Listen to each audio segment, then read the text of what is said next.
បាទនេះគឺលទ្ធផលម៉ោង4កន្លះបងប្អូនអាចទីមតបានយូនម៉ោង4កន្លះចឹងមាន2លេខហើយ3លេខបងប្អូនស្រាប់ម៉ោង4វាមក53ប៉ុសហើយ64ចឹងក្នុងតម្រុយ YouTube យើងគឺចូលបងប្អូនស្រាប់យើងឲ្យ65គឺមក64ប៉ុស A បងប្អូនស៊ីមកក្របហើយមក56ត្រឡប់គឺចូលលេខស្រាប់ VIP លេខយើងគឺក្នុងតម្រុយគឺមាន65បងប្អូនចឹងលេខយើងចូលម៉ោង4 2គ្រាប់គិតជាចូលហើយស្រាប់ម៉ោង6កន្លះវាមក24 68 85 50កូនបងប្អូនស្រាប់ BCD 94 38 98ចឹងស្រាប់លេខអុកខ្ទង់យើងពេលយប់គឺចូលបងប្អូនអុសកាយយើងត្រែង92វាទៅវាមក94 98 98 99ហ្នឹងគឺឲ្យបុកម៉ោង4ខ្លាំងមែនតើបងប្អូនស្រាប់បងប្អូនយកម៉ោង4ហ្នឹងគឺបុកខ្លាំងពេកតែខ្លះលេខបុកស្រាប់4 5ម៉ឺនបងប្អូនមកក្របមករែកខ្ញុំបុក4 5ម៉ឺនទៅពេលខ្លាំងពេកមកយប់បងប្អូនខ្ញុំឲ្យ BCD គឺចូលចំពេលយប់ហើយចឹងបងប្អូនអ្នកឆាតនៅ Facebook Page Telegram ឬ Call មកស្អែកលេខជូនស្គនធម្មតាបងប្អូនស្រាប់បងប្អូនអ្នកចង់បានលេខច្បាស់ហើយនេះ Page បងប្អូនអ្នកដែលមាន Facebook អាចឆាតមកបានឬក៏ Call ទៅ478 097 473 ឬក៏ឆាតតាម Telegram ឬ Call មកតាមលេខហ្នឹងបងប្អូនឬឆាតតាម Facebook Page ហ្នឹង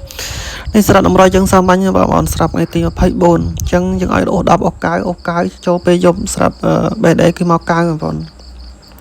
ហើយស្រាប់65គឺចូលម៉ោង4បងប្អូន5 65 56និង64បងប្អូនរងគឺលេខចូលទាំងអស់អញ្ចឹងបងប្អូនកុំភ្លេចជួយ like share បានច្រើនចូលតម្រូវថ្ងៃទី25បងប្អូនហើយស្អែកកុំភ្លេចតាក់ទងឆាត Facebook Page ឬក៏ Call ឬក៏ឆាតតាម Telegram បងប្អូនទាំងអស់គ្នាយើងយកលេខ VIP ច្បាស់ស្អែកលេខច្បាស់បងប្អូនស្រាប់បងប្អូនឆាតមកក៏បាន Call មកក៏បានបងប្អូនចឹងស្រាប់ស្អែកយើងឲ្យអុកខ្ទង់កាយទៅដែរបងប្អូនអុកកាយភាគរយកាយនៅតែមានបងប្អូនភាគរយកាយក្នុងស្រោស្អែក